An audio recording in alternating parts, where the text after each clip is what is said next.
Denny Hamlin's biggest rival this weekend is not Tyler Reddick.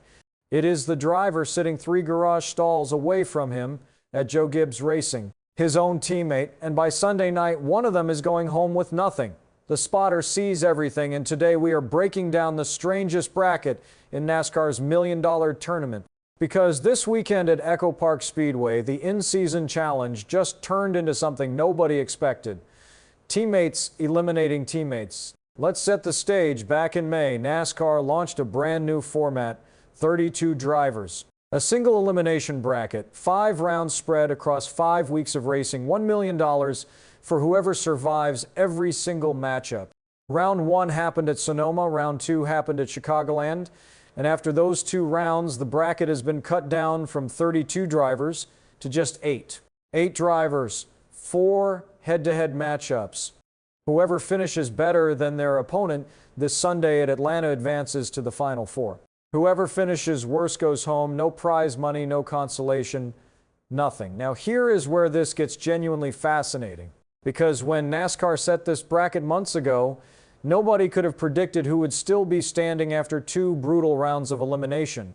And the matchup sitting at the very top of this bracket is one that almost writes itself into controversy. Denny Hamlin versus Christopher Bell, 2 drivers, 1 race team, Joe Gibbs Racing. Hamlin enters this weekend as the NASCAR Cup Series points leader.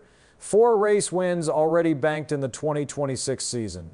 The man who just extended his championship lead to 44 points over Tyler Reddick after Chicagoland.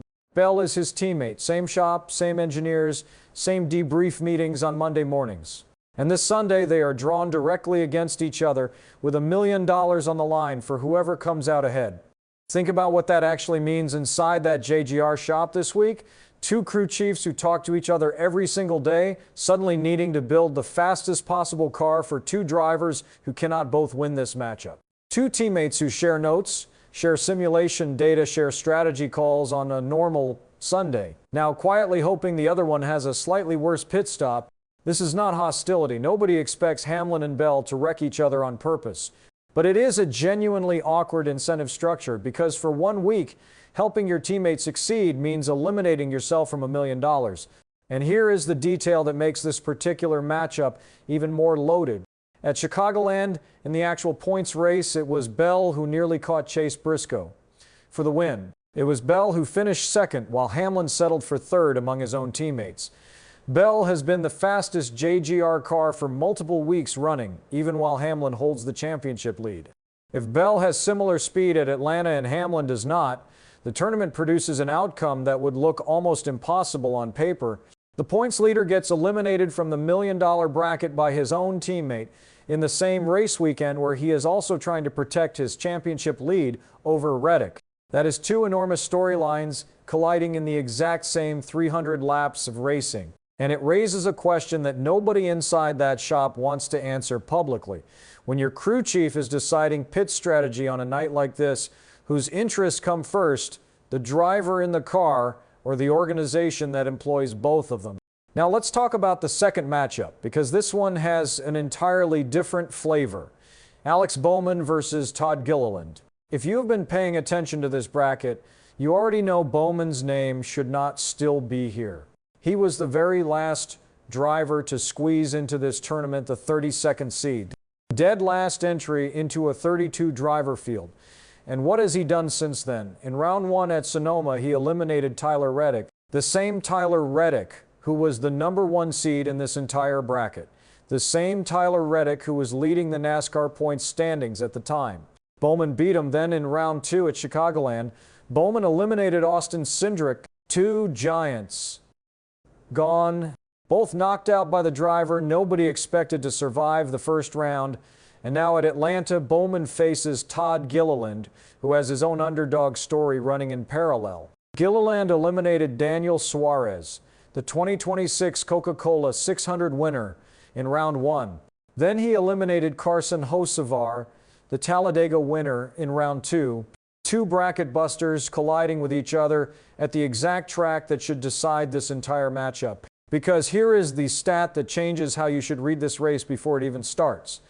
Bowman has 2 top 5 finishes in the last 4 races held at Atlanta. Gilliland's best finish in 9 career Atlanta starts is 15th place. That is not a marginal edge. That is a chasm. And it matters because Atlanta is not a normal intermediate oval anymore. Since the track was reconfigured in 2022, Echo Park Speedway drafts like a superspeedway. Big packs, constant lead changes. Finishing position depends less on outright speed and more on survival, patience, and knowing exactly when to make a move. Bowman has proven he understands that formula here. Gilliland has not, but bracket tournaments do not always follow form. Back in the spring race at this same track, these two drivers finished separated by just 2 positions. Bowman came home 23rd. Gilliland suffered a race-ending crash in the closing laps and was scored 25th. If that is any indication of how close this specific pairing tends to run, Sunday night could come down to the final handful of laps.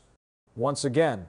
Now here is the third matchup worth watching closely, because Atlanta has developed 2 very different personalities depending on which driver you ask.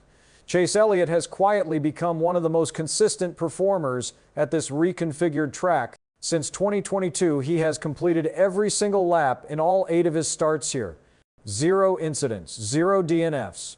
An average finish inside the top 10, including 2 wins, one of them coming in this exact race last summer at a track widely considered a wild card where good days can turn bad. In an instant, Elliott has simply refused to let that happen to him. Compare that to Chase Briscoe, whose numbers at Atlanta tell almost the exact opposite story. Only 1 finish better than 15th place in 9 career starts here. An average finish ranked among the worst of any full-time Cup Series driver at this track. And yet, in the most recent Atlanta race back in February, it was Briscoe who finished runner-up while Elliott had to settle for 11th. 2 drivers with wildly different long-term track records, both riding real 2026 momentum into this exact weekend with a bracket spot and a shot at $1 million deciding who moves on. Both of these chases have already won races this season. Elliott took checkered flags at Martinsville in Texas. Briscoe just claimed his first win of the year at Chicagoland. Whichever one survives Atlanta carries real momentum into the Final Four. Now zoom out and look at what these matchups have in common. Every single one of them pits a driver with real Atlanta success against a driver whose recent form says they deserve to be here anyway. That tension between what the track history says should happen and what the current 2026 season says could happen is exactly what makes bracket racing at a track like this so unpredictable. Add in the fact that Echo Park Speedway produces massive multi-car packs, unpredictable cautions, and finishing orders that rarely match the fastest cars in the field. And you have a formula where genuinely anything can happen to any of these 8 drivers, regardless of how deserving they are. There is also a prize waiting for whoever wins this race outright on Sunday night, completely separate from the bracket. A custom-built 2026 Harley-Davidson Street Glide, a 250 years of Freedom Edition machine built specifically for this race weekend. That means Atlanta has 2 separate trophies on the line this Sunday, the actual race win, and the bracket survival that determines who chases $1 million next week. 2 separate battles happening inside the exact same 260 laps, with none of the 8 bracket drivers needing to actually win the race to advance. They only need to beat one specific driver on the racetrack. That distinction changes strategy in ways casual fans rarely notice. A bracket driver running 15th can still be having the best possible day if his bracket opponent is running 20th. The spotter sees everything. Here is my take. The Hamlin versus Bell matchup is the one everyone will be watching, and rightfully so. Teammate eliminating teammate for $1 million is the kind of storyline that does not happen by accident. It happens because NASCAR built a bracket format designed to force exactly these uncomfortable collisions. But the matchup I am most interested in is Bowman against Gilliland, because Bowman has already done the impossible twice. He beat a number 1 seed. He beat a top 10 points driver. If he beats Gilliland too, on a track where his own numbers are clearly superior, this becomes one of the most remarkable single tournament runs any driver has produced in a bracket format all season. A 32nd seed making the Final Four would not just be a nice story, it would be proof that the entire concept of seeding in this tournament means almost nothing once the green flag drops. So here is my question for you. Does Denny Hamlin survive his own teammate, Or does Christopher Bell knock the points leader out of $1 million tournament inside his own shop's garage? And does Alex Bowman complete the most improbable run in this bracket's short history? Drop your predictions in the comments right now. If this one hit, give it a like and subscribe. The Spotter will be back Sunday night with the full breakdown of who survives Atlanta and who is going home with absolutely nothing.